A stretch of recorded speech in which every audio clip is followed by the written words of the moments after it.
Hey there Seekers, welcome back to Wild Lotus Tarot and to your weekly intuitive tarot reading. I really hope you enjoy it. Keep an eye out for your April reading. I've got about half of them up at the moment and I should be finishing those off really soon. If you could like, share and comment on the video, I would be so appreciative guys. It just helps the videos go that much further, and don't forget to hit the subscribe button on your way out. You can find me on Facebook, Instagram and TikTok. All the links that you need are below this video, and also the link to my website should you want to book a personal reading for yourself. Wishing you a week full of love and magic. Let's head to your reading now.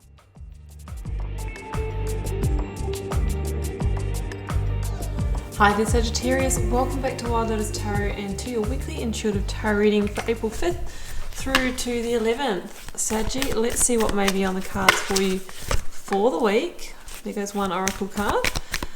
Getting started here with the Work Your Light oracle as per usual, Saggy. I'll then be going to the Moonchild Tarot for a lead tarot energy, and then using the Rider-Waite-Smith Classic deck and the Star Child Tarot Kashik for the tarot positions. Let's get one more of these.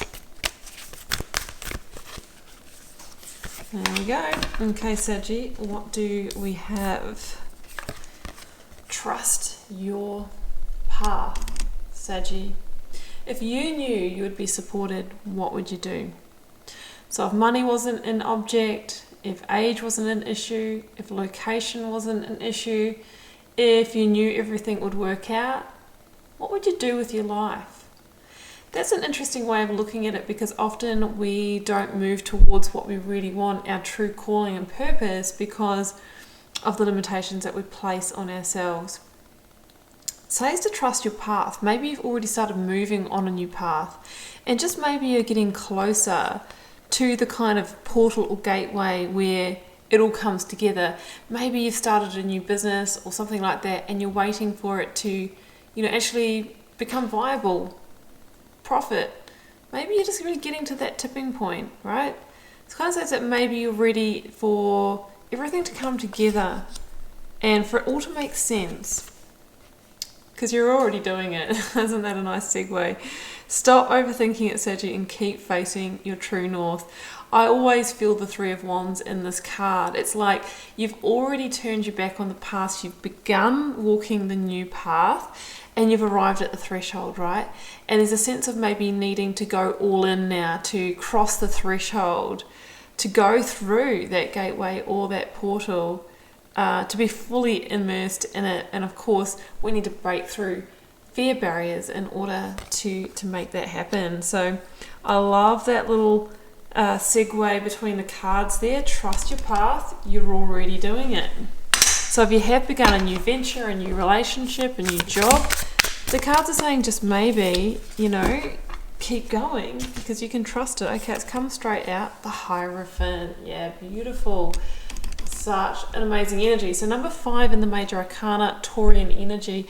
What I love about this is it's the 5, right? It's between the 1, the beginning, and the 10, the ending. So it's a point of change in your life. It's the decisions and the actions that you take right now that are going to determine which 10 you arrive at. And of course, we want to arrive at the 10 of Pentacles, 10 of Cups. So it's important that we're moving towards what fulfills us, that we're, making good strategic decisions in terms of finances, stability, security, all those kinds of things. However, there's another element to the Hierophant. It's about challenging tradition, and it's awakening to your own true values and your own true path. So you might have heard me talking about this with the Hierophant before if you watch my channel regularly, but generally, in the first half of our lives, we follow the values that have been handed down or imposed on us by society, by our parents, because that's just what parents do, when they're guiding their children and they're growing up and that kind of thing. But essentially, those values may not fully align for you, and we arrive at a point of our lives where things don't fit anymore, and we feel like we've been called in a different direction. And that's what a lot of people call the midlife crisis. But hey, it can actually happen at 20, it can happen at 70. It's just that awakening to your truth, and then you have this opportunity. Do you start walking that path?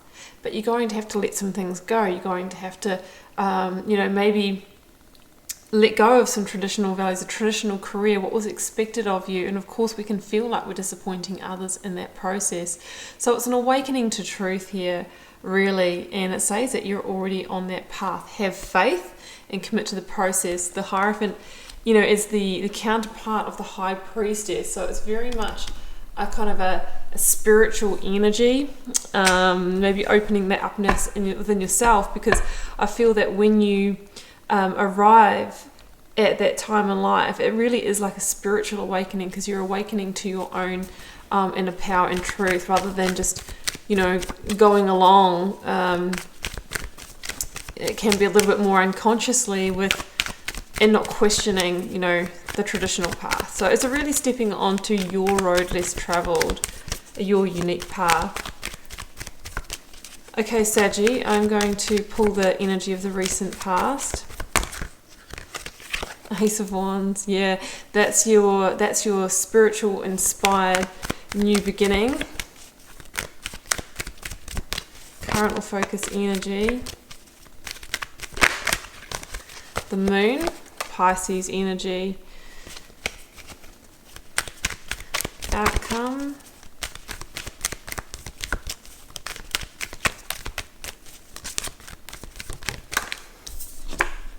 Nine of Wands.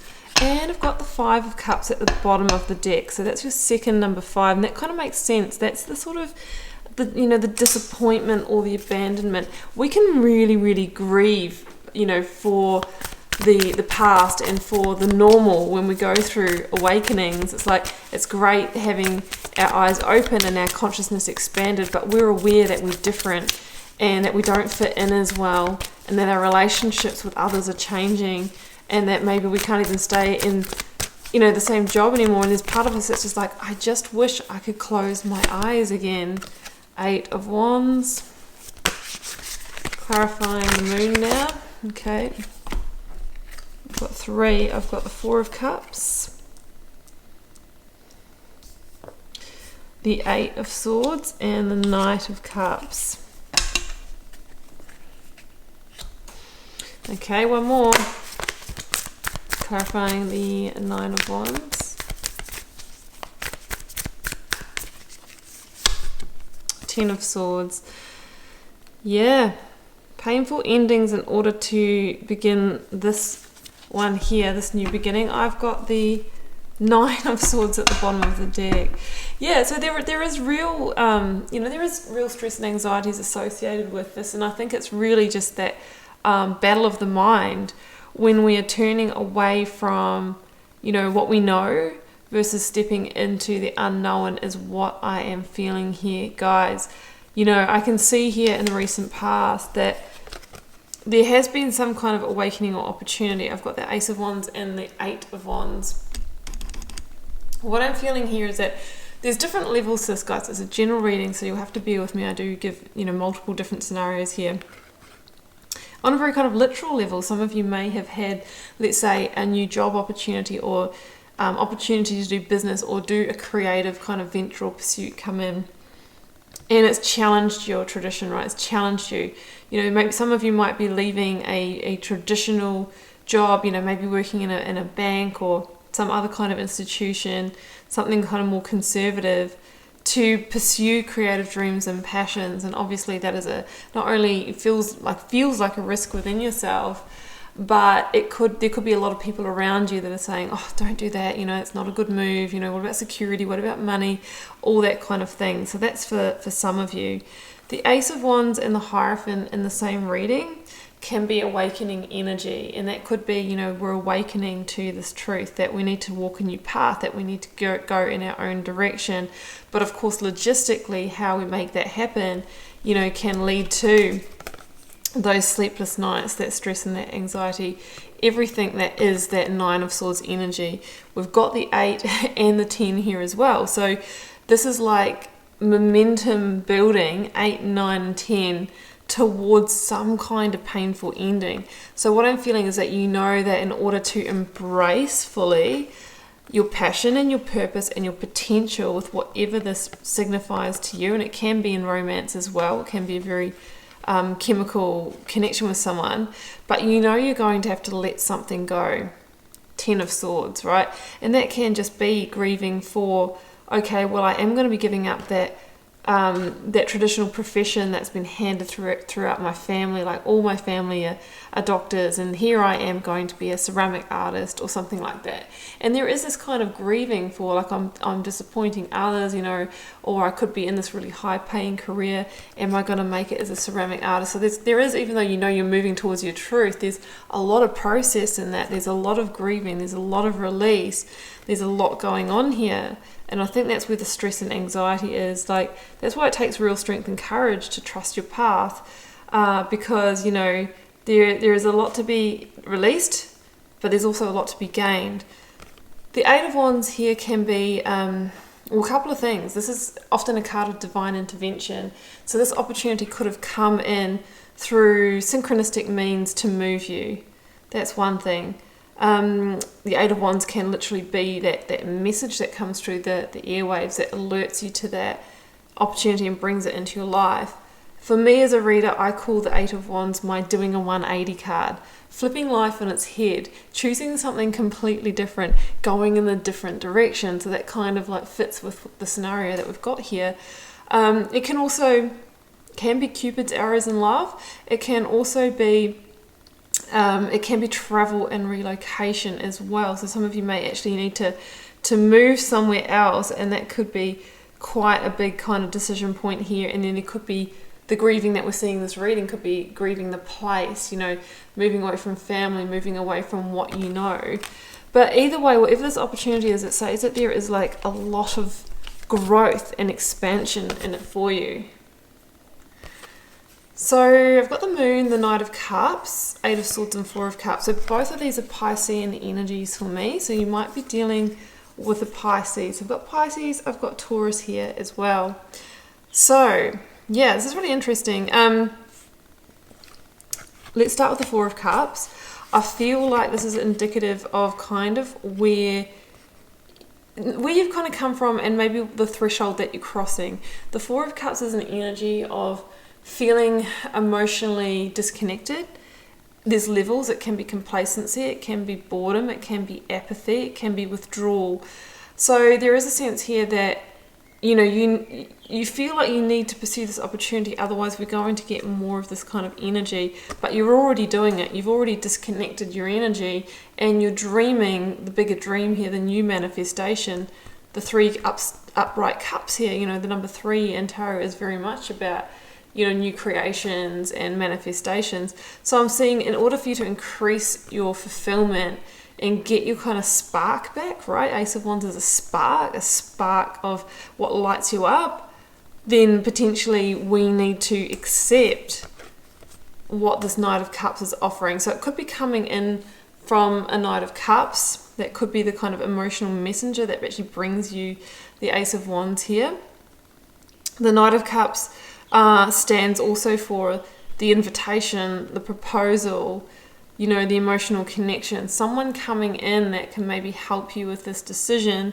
It can be no one in love as well. So we've got a couple of indicators of that here. With the Moon, a couple of things. This can be the card of hidden blessings. So I do ultimately think this is a hidden blessing. However, you might not have all the information that you feel that you need. The Moon can be about, things happening in the half-light, undercurrents, secrets.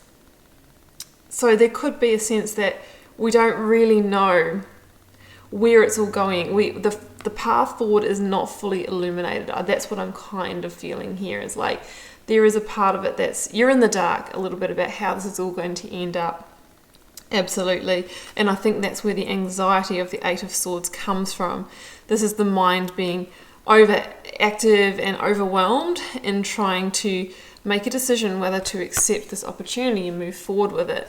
The Eight of Swords, it kind of says that the more we stay in the overwhelm of the mind, we disconnect from the heart and the intuitive centers, right? In the Rider-Waite version of this card, we see someone who's bound around the third eye, the heart and the gut, all the intuitive centers. So it's important for us to stay out of the mind if we can and feel into this situation, because that's where, that intuitive aspect of the Hierophant can be found and will help lead you forward and help kind of reveal the way path forward is what I'm really feeling with this. So the outcome. There's most definitely something to be let go of here. 10 of Swords, 9 of Wands, and the 5 of Cups. And I feel like that what you're leaving behind in order to gain this opportunity is something that has weighed on you for a long time. 9 of Wands is that real weathering the storm, we're the wounded warrior. We've been putting up with it. We've been trying to do life this way. It's just not working. And we're the ones that feels like we're coming off a little bit rough, right? But you have really pushed. You've been resilient. You've been determined. However, you are one wand away from releasing the weight and the burden and the stress of trying to live a life that wasn't meant for you. And I know where the final wand is. The opportunity is the final wand that makes 1 + 9, the 10, the ending that allows you to embrace the new beginning. It's a painful one, guys. 10 of Swords. It's like it doesn't come without its grief. Feeling like you're hurting someone or you being hurt yourself. Feeling like you've betrayed maybe the family line. I'm not going to follow in my parents' footsteps. I'm the first one to break this chain. That kind of energy, right? But in order to get to your truth, the cards are saying, Saggy, that we need to close this door. But let's not grieve for it. Let's not connect with that grief energy too long. Otherwise, we're going to miss the 2 opportunities, Knight of Cups, Ace of Wands, that are actually knocking at your door, right? This is the point of 5. We want to make the point of change, the 5. We want to make sure that we don't get to another 10 of Swords down the track. But this time it's going to be an Ace of Cups. This time it's going to be, a 10 of Cups. This time it's going to be a 10 of Pentacles. So it's a critical point of change in your life path. You're already doing it. It's in process. Trust your path. Accept the opportunities that are coming through for you. And you're getting ready to really go your own way here, Saggy. If we stay in the charge of the grief and the guilt and all of that, we just keep ourselves stuck here. We keep ourselves shrouded in the lower vibrational energies. It's time to rise up here and live your way unapologetically in your truth. Camera was on 1 minute 11 countdown as I finished that, for those of you that like to know. So I'll wrap it up here before we run out of time. Wishing you all the very best with it. If this is your reading, Saggy, do keep in mind it's a general reading for the collective. I feel like awakening themes do resonate with a lot of us at the moment. Feel free to drop me a comment if you're called to share. I do read them all and try and interact with you all over there as well. Helps me get to know you, connect with your energy and see what's happening out there in the collective. Saggy, it's been a real pleasure. I will see you back here for another one next week. Bye for now.